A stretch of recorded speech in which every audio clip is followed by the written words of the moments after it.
सबसे पहले इन्होंने SC/ST एक्ट ला करके हिंदू समाज को दो भागों में विभाजित कर दिया। अगर वह शिकायत गलत निकल रही है तो उसके ऊपर कोई अनुशासनात्मक कार्रवाई नहीं होगी जो गलत शिकायत कर रहा है।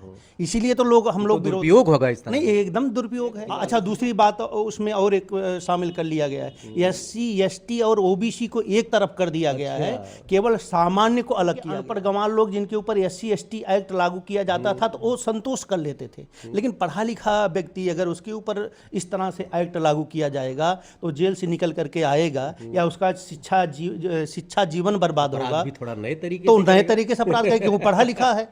इससे आप देश को बांटने का ही काम कर रहे हैं। अरबों खरबों साल से इनका शोषण होते चला आ रहा है। वो 15% शोषण कर रहे हैं 80-85% लोगों को। अब ये कैसे हैं, किस तरह से बने हुए हैं, किस मिट्टी के, कि आज तक ये उभर नहीं पाए। भारतवर्ष स्वतंत्र होने के 70 साल बाद आज तक इनका जो है कोई भी वर्चस्व न स्थापित हो पाया। आज भी इनको अगर आरक्षण न दिया जाए तो किसी भी पद पर ये जो है स्वयं परिश्रम करके नहीं पहुंच सकते हैं। तो इसमें कमी किसकी है? सवर्ण समाज की कमी है। आज डॉक्टर -40% बनाए जा रहे हैं। कैसे विश्वगुरु बनेगा भारत? जो -40 पे पढ़ करके डॉक्टर बनेंगे या इंजीनियर बनेंगे और 90% जो है डिग्री लेकर के घूमेगा सड़क पर, तो बताइए भारत का विकास क्या होगा? वो कौन सा ऑपरेशन करेगा, कौन सी दवाई देगा, और कौन सा मकान बनाएगा, कौन सा पुल बनाएगा जो माइनस में जिनका सिलेक्शन हो। नमस्कार। कहा जाता है कि हमारे देश में सवर्णों की सरकार चल रही है, उत्तर प्रदेश में सवर्णों की सरकार चल रही है, ऐसा तमगा लगाया जाता है सरकार पर। अभी कुछ दिन पहले SC/ST एक्ट को लेकर हो हल्ला हुआ, सवर्णों ने विरोध शुरू किया, और अब UGC एक्ट आ गया, उसका विरोध सवर्ण शुरू कर दिए। आखिर जब आप ही की सरकार है तो आप क्यों विरोध पर उतर आए हैं? क्या कारण है? UGC एक्ट में ऐसी क्या चीज़ है जो आपको पिंच करती है? क्योंकि OBC SC चुप हैं, सवर्ण ही केवल बोल रहे हैं।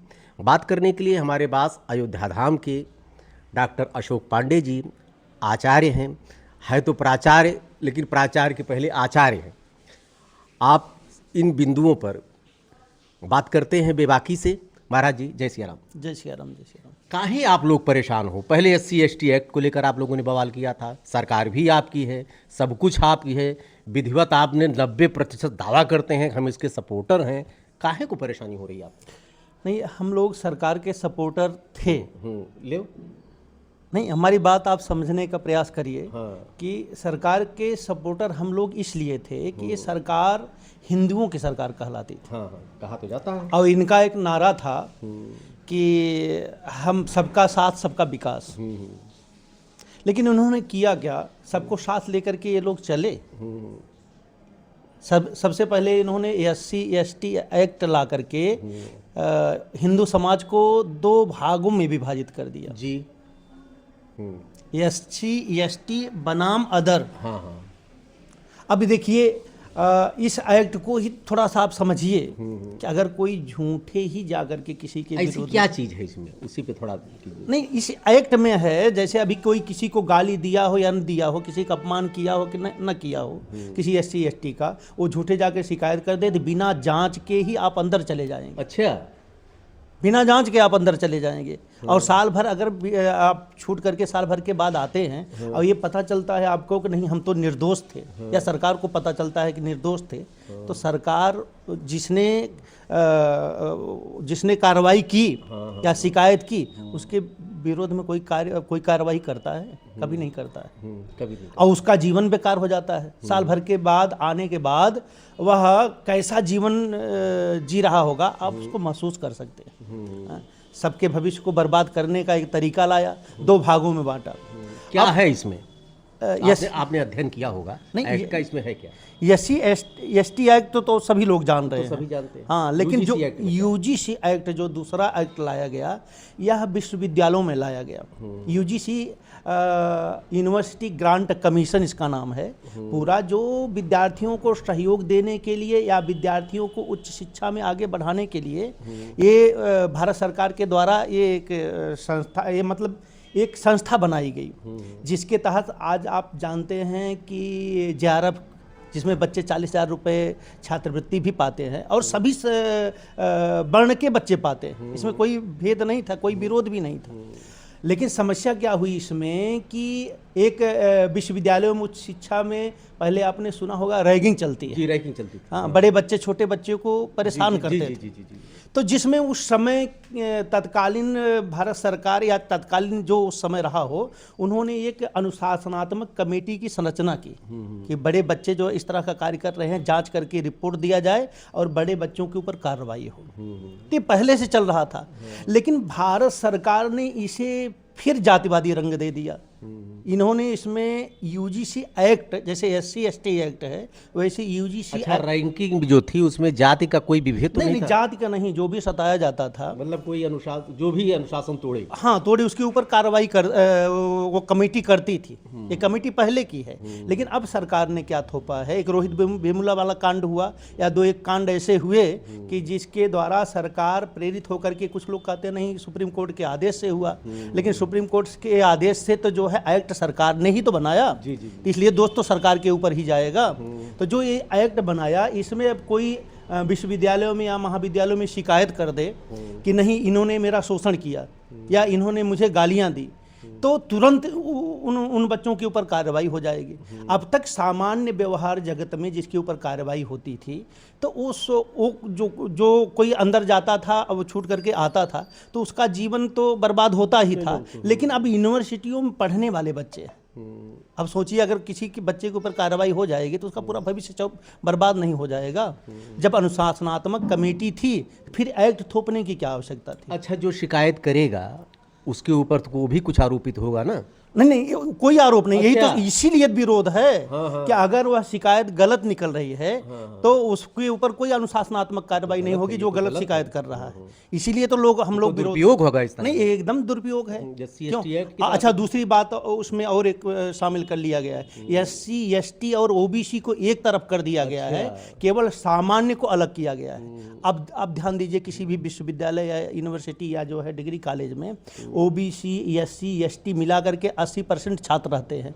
20% ही छात्र आज के समय में सामान्य वर्ग के हैं। उनकी संख्या भी आप देख लीजिए, हाँ 15-20% की संख्या भी है। तो विश्वविद्यालय में रहते थे 15-20% लोग, 80-85% लोगों की यदि शोषण कर भी रहे हैं, हाँ, तो ये न्याय संगत आपको लग रहा है? वो शोषण कर ले जाएंगे 85% लोगों की? या आज एससी एसटी एक्ट पर आप विचार करके देखें कि 15% आज से नहीं 70 साल से शोषण करते चले आ रहे हैं। इस शोषण का नाम लेकर के आज सवर्ण समाज की क्या दुर्गति ये लोग कर दिए हैं। तो सवर्ण समाज आज अपने को अन्य समुदायों से अलग करवा महाराज आपे की है, लाइन लगा के आपे लोग बनाए हैं। हम लोग इसलिए ले आए थे कि सबका साथ सबका विकास, सब आपस में मिल करके रहें। एक हिंदुत्ववाद का झंडा जो इन्होंने एक हिंदुत्ववाद का नारा लगाया था, उस हिंदुत्ववाद के नीचे हम सब लोग मिल करके रहे। लेकिन भाजपा सरकार का जो मकसद है आपस में सबको तोड़ना, ये एक्ट ला करके सबको अलग अलग कर रहे हैं। कल गाँव में वैमनस्यता थी, आज जो है विश्वविद्यालयों और महाविद्यालयों में वैमनस्यता चालू कर दिए हैं। जो पढ़ने लिखने वाले बच्चे हैं अब वो आपस में विवाद करेंगे और फिर आपस में दुश्मनी साधेंगे। ये सबसे बड़ी समस्या यही नहीं होगी, जेल से जो छूट के आएगा वो क्या बनेगा? नहीं, यही तो समस्या है कि गांव के अनपढ़ गंवार लोग जिनके ऊपर एससी एसटी एक्ट लागू किया जाता था तो वो संतोष कर लेते थे। लेकिन पढ़ा लिखा व्यक्ति अगर उसके ऊपर इस तरह से एक्ट लागू किया जाएगा तो जेल से निकल करके आएगा या उसका शिक्षा जीवन बर्बाद होगा। थोड़ा नए तरीके तो नए तरीके से अपराध है कि वो पढ़ा लिखा है। इससे आप देश को बांटने का ही काम कर रहे हैं। और उनका नारा अब हमको तो गड़बड़ लग रहा है। वो कहे ना, बटेगा हिंदू तो कटेगा हिंदू। अब हिंदू को बांट रहे हैं, सवर्ण समाज कल उग्रवादी बन जाएगा। इस तरह से आप जो है उसका शोषण करेंगे। और जब ये उग्रवादी बनेगा तो आप उग्रवादी का जो है ठप्पा लगा करके, आतंकवाद का ठप्पा लगा करके फिर उसको काट दीजिए, सवर्ण समाज विहीन कर दीजिए। आप फिर एसटी एसटी और ओबीसी को लेकर के ही देश चलाए। फिर समानता कैसे आएगी?